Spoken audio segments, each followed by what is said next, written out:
welcome back to Lethal Hammer's channel. Just wanted to do a follow-up video and show you guys what the back of the case looks like with the pumps and the radiators. One thing that you'll notice is I did get a second Danger Den rad, so now I have two. This one is for the CPU loop, this one's for the GPU loop. As you can see also from the back of the case, I got a secondary new fan controller, the Koolance 6-channel. So the system will be sporting two of those now. And now I have an extra bay for a device of some sort. So literally just put the system back together again, just to kind of show you what it looks like. I got rid of the 355 pump and now I have two 655 pumps. I've always had two, but I didn't run them in a case just because they didn't fit, but in this case it allows me to fit them. As you can see, it's pretty cramped in the back. It's sitting on top of the power supply. Get a little bit better view. Still got to put some clamps on the tubing and whatnot, but you know, the flow from the CPU is coming from the front into the reservoir, into the pump, and then straight to the pump through the 360 rad, the black ice rad, which is then pumping out directly to the CPU and then to the chipset, and of course back out to the chipset down to the bottom side over here. I don't know if you can see it with all these cables. So the one thing that would make this case a little bit better is, I know in the last video I had mentioned they do add an option to make the case a little bit wider to fit such motherboards like the SR2 motherboard, which is a dual processor board.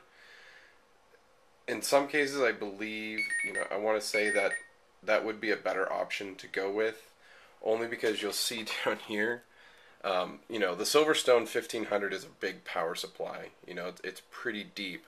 So with that, it doesn't give me much room to tuck all the extra cables. So literally, it's a rat nest of cables down here. You can even see in the front down below. There's, I got them wrapped up as best I can. So I do have cables sticking out right now because I was running the loop, testing for leaks by putting it back together again. This is just my OCZ backup power supply that I use, so I can test my pumps and make sure the flow's good and no problems before I flip on the entire system. But still need to install the second fan controller, which is a 6-channel. Awesome fan controller. Again, I have one of these in the system already, but you'll see on the back 6 ports with the power, and then of course it does have the temp sensors.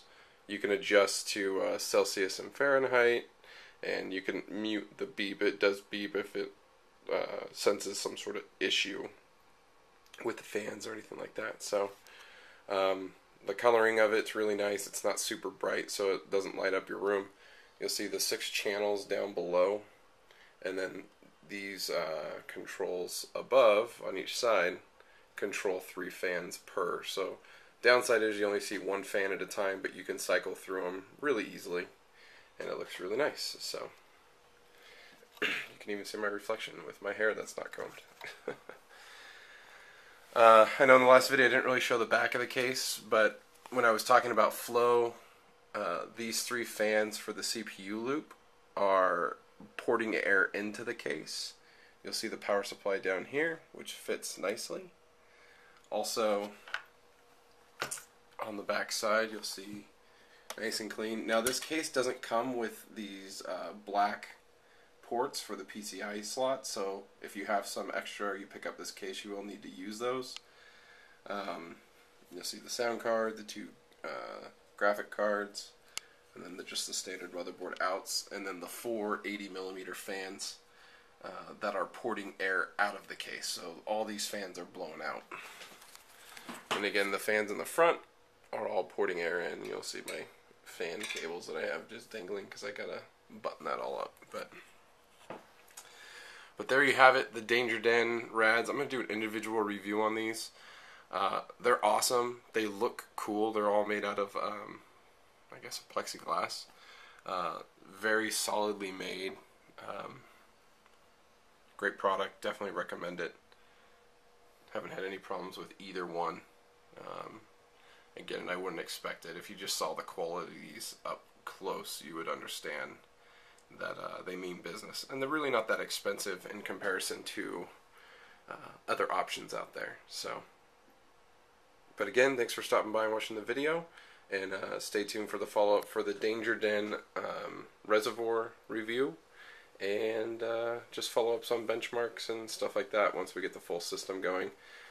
Just to note, one thing you'll see, I haven't been doing much 3D Mark 11 benchmarks. I have the program, but I'm waiting for NVIDIA and 3D Mark 11 to roll out an official fix that allows SLI to work, and not, workaround fixes that aren't even, truly compatible and don't give a real-world score. So maybe I could do a one-card benchmark for you guys coming up, and then do an SLI once that happens. So, but again, thanks for watching. Don't forget to subscribe.